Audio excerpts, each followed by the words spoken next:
Hello students, आज की class में हम लोग वर्ग से संबंधित कुछ प्रमेय दिए हैं उनको देखेंगे। चलिए प्रमेय नंबर 12 से देखते हैं। क्या कह रहा है कि वर्ग के विकर्ण समान लंबाई के तथा परस्पर लंब होते हैं, ये हमें साबित करना है। चलिए मैं यहाँ पर एक वर्ग ले लेता हूँ, ए बी सी डी। क्या कह रहा है कि वर्ग के जो विकर्ण होते हैं ये परस्पर लंब होते हैं और समान लंबाई के भी होते हैं, ये हमें साबित करके दिखाना है। ठीक है, तो चलिए हम लोग पहले यहाँ पे लिख देते हैं कि दिया है ए बी सी डी एक वर्ग है, एक वर्ग है, तो सिद्ध करना है, तो सिद्ध करना है कि इसके विकर्ण ए सी और बी डी बराबर होंगे। पहला ये कह रहा है, और फिर परस्पर लंब भी होंगे। तो यहाँ पे लिख देते हैं इसी में कि जिसके विकर्ण ए सी तथा बी डी परस्पर ओ पर प्रतिच्छेद करते हैं। ठीक है, सिर्फ प्रतिच्छेद करते हैं ऐसे लिख लेते हैं, दिया है मैं। और अब सिद्ध करने में लिख देते हैं कि हमें दिखाना है कि ए सी जो है ना बी डी के बराबर है तथा ए सी और बी डी परस्पर लंब है। ये भी हमें यहाँ पे साबित करके दिखाना है। चलिए अब इसका प्रमाण देखते हैं। ठीक है, अब इसके बाद देखिए और लेते हैं त्रिभुज ए बी सी तथा दूसरा त्रिभुज ले लेते हैं बी ए डी। इन दोनों में देखिए ए बी सी और बी ए डी, इन त्रिभुजों में देखिए यहाँ पर ले सकते हैं। इसमें का बी सी भुजा इसमें के ए डी भुजा के बराबर हो जाएगा, है ना। वर्ग की प्रत्येक भुजा बराबर होती है ना जी, वर्ग की प्रत्येक भुजा बराबर होती है। ठीक है,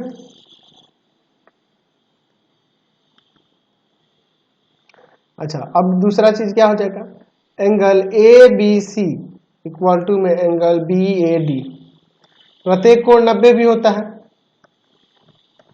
ठीक है, अच्छा तीसरा जो हो जाएगा यहाँ पर आप लिख सकते हैं ए बी इस त्रिभुज में है और इसमें बी ए, दोनों में है ए बी वाला, तो ये उभयनिष्ठ हो जाएगा।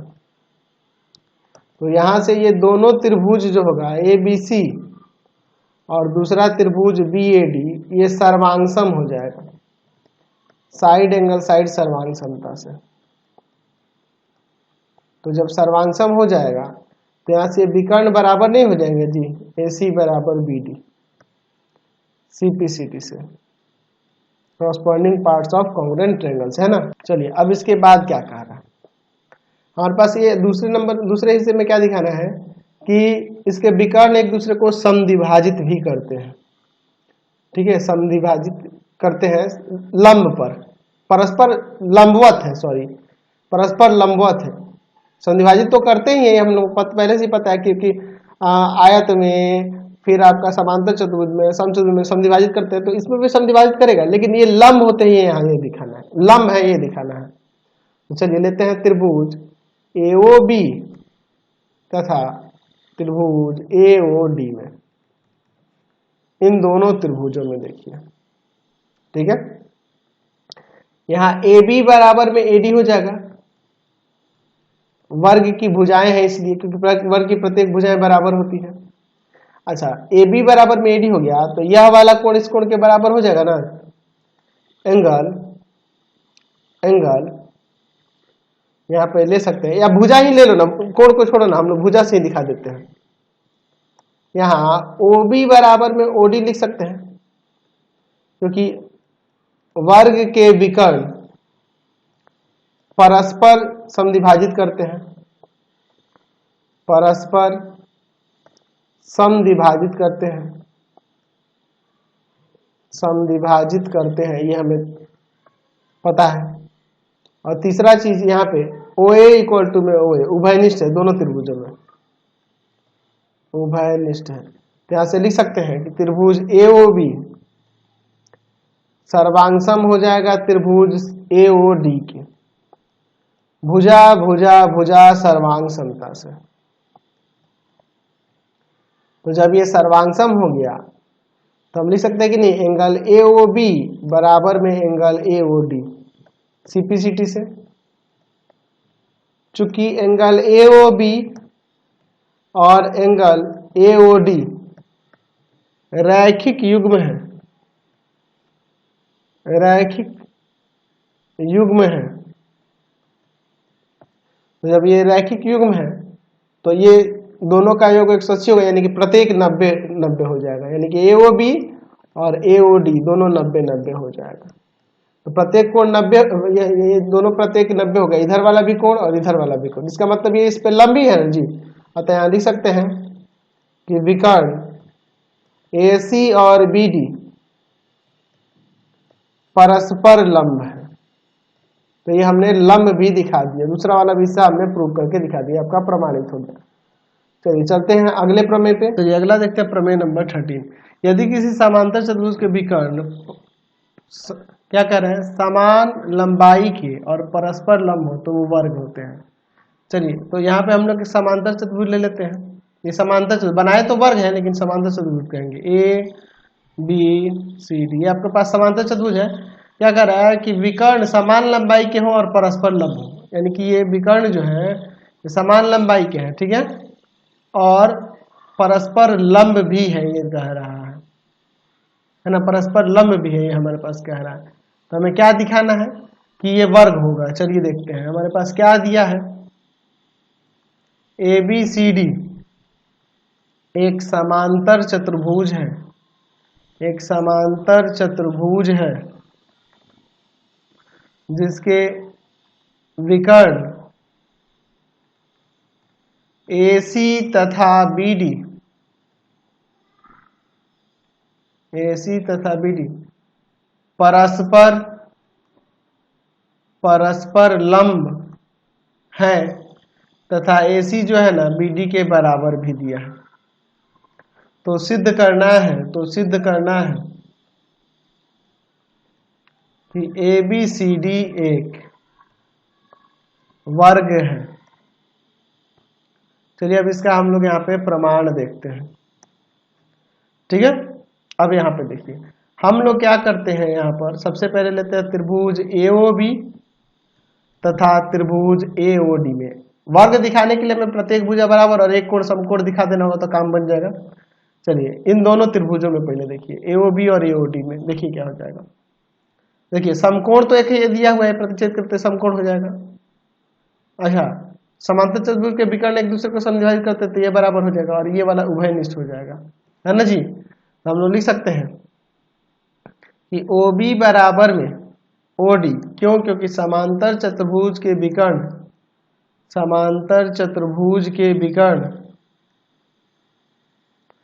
एक दूसरे को समविभाजित करते हैं, यानी कि परस्पर समविभाजित करते हैं, लिख सकते हैं।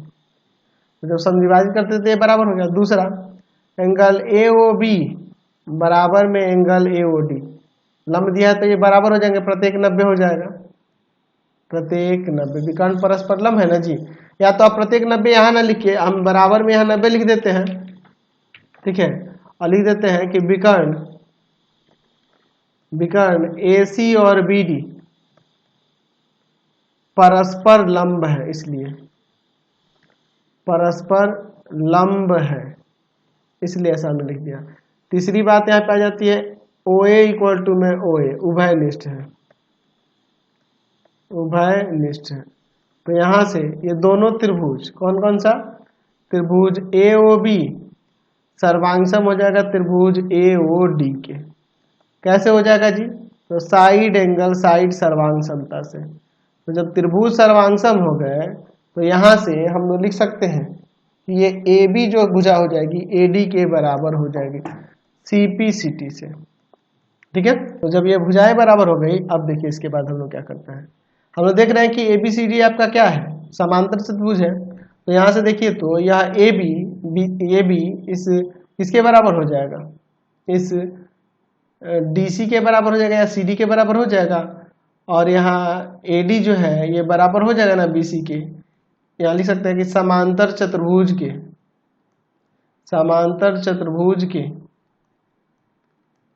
समांतर चतुर्भुज की सम्मुख भुजाएं बराबर होती हैं, सम्मुख भुजाएं बराबर होती हैं, बराबर होती हैं। तो यहाँ से ये बराबर हो जाएगा, तो ये इसके बराबर, ये इसके बराबर, और ए बी ए डी के बराबर, ए बी ए डी आपस में बराबर है, यानी कि ये सभी एक दूसरे के बराबर। इसलिए ए बी इक्वल टू में बी सी इक्वल टू में यहाँ पर सी डी इक्वल टू में ए डी, सभी भुजाएं बराबर हो गई। अब एक कोण समकोण दिखा देते हैं, तो चलिए अब इसके लिए चलते हैं त्रिभुज, त्रिभुज ए बी सी तथा त्रिभुज बी ए डी में, इन दोनों त्रिभुजों में ए बी सी और बी ए डी में, इन दोनों में हम लोग अगर एक कोण समकोण दिखा देंगे तो यहाँ पे ये वाला हो जाएगा, ए या बी को समकोण दिखा देंगे हो जाएगा। तो इनको सर्वांगसम करना है, तो इनको सर्वांगसम करने के लिए देखिए क्या हो जाएगा। यहाँ पर हम लोग लिख सकते हैं, यहाँ पर क्या दिया हुआ है जी, यहाँ पे दिया हुआ है कि विकर्ण समान लंबाई के हैं, तो पहले ही दिख रहा है कि ए सी बी डी के बराबर हो जाएगा, ये दिया है। अच्छा, यहाँ पर आप ये भी लिख सकते हैं कि ये वाला बीसी भुजा जो है ना, बीसी, यह एडी के बराबर हो जाएगा। हम लोग ऊपर दिखा चुके हैं, साबित कर चुके हैं, यहाँ पे देख लीजिए सभी भुजाएं बराबर हैं, साबित कर चुके हैं। या फिर हम लोग ये भी लिख सकते हैं, या ये लिख देते हैं कि समांतर चतुर्भुज की, समांतर चतुर्भुज की सम्मुख भुजा है, यही ठीक रहेगा।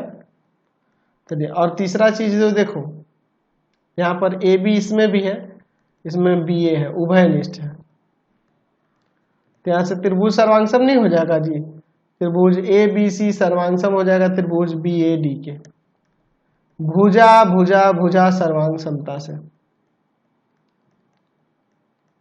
तो देखिए जब ये त्रिभुज सर्वांगसम हो गए तो हम लोग यहाँ पे लिख सकते हैं कि एंगल ए बी सी बराबर हो जाएगा एंगल बी ए डी के, सीपीसीटी से यह कोण और यह कोण बराबर हो जाएंगे। चूंकि ये दोनों यहाँ देख लीजिए, ये दोनों आसन्न कोण है, समांतर चतुर्भुज के आसन्न कोणों का, आसन्न कोण समपूरक होते हैं, तो इन दोनों का योग एंगल ए बी सी और plus angle B A D, इन दोनों का योग जो होगा 180 हो जाएगा। एंगल ए बी सी और plus angle B A D की जगह भी एंगल ए बी सी लिख देते हैं, बराबर 180। दो angle A B C equal to में हो जाएगा 180, दो जाएगा भाग में, तो एंगल ए बी सी 90 आ जाएगा। Angle A B C 90 degree आने का मतलब हुआ कि एंगल ए बी सी और यहाँ एंगल बी ए डी भी 90 हो जाएगा। एक ही कोण समकोण हो जाए, और ऊपर देखे थे कि A B equal to B C equal to में सी डी इक्वल टू में ए डी, प्रत्येक भुजा बराबर भी है, तो ये आपका वर्ग नहीं हो जाएगा। अतः ए बी सी डी एक वर्ग है, हमने यहाँ पर दिखा दिया। तो यही प्रमेय थे। इसके बाद सीधे हम लोग एक्सरसाइज में चलेंगे और वहाँ क्वेश्चंस को देखेंगे। आपको हमारे 3 चैनलों को सब्सक्राइब करना होगा। पहला है path finder classes Chhapra, path finder classes Chhapra. दूसरा है आपके पास भारती भवन रविकांत सर, भारती भवन रविकांत सर। और तीसरा चैनल है Ravikant sir R D Sharma solution, R D Sharma solution. तीनों चैनल को सब्सक्राइब कर लेंगे। इससे रिलेटेड वीडियो के लिए सीधे डिस्क्रिप्शन में, इससे रिलेटेड नोट्स के लिए गूगल पे जाकर सर्च करेंगे www.ravikantsir.in, और यहाँ जाकर आप सभी क्लासेस के नोट्स, उनके पीडीएफ को डाउनलोड कर सकते हैं, पढ़ सकते हैं। इंस्टाग्राम और फेसबुक पे जाके पाथ फाइंडर क्लासेस छपरा को लाइक एंड फॉलो करना नहीं भूलेंगे। Thanks for watching the video. Comment करके जरूर बताएं कि हमारे चैनल्स के वीडियोस आपसे कैसे लगते हैं। Thanks for watching.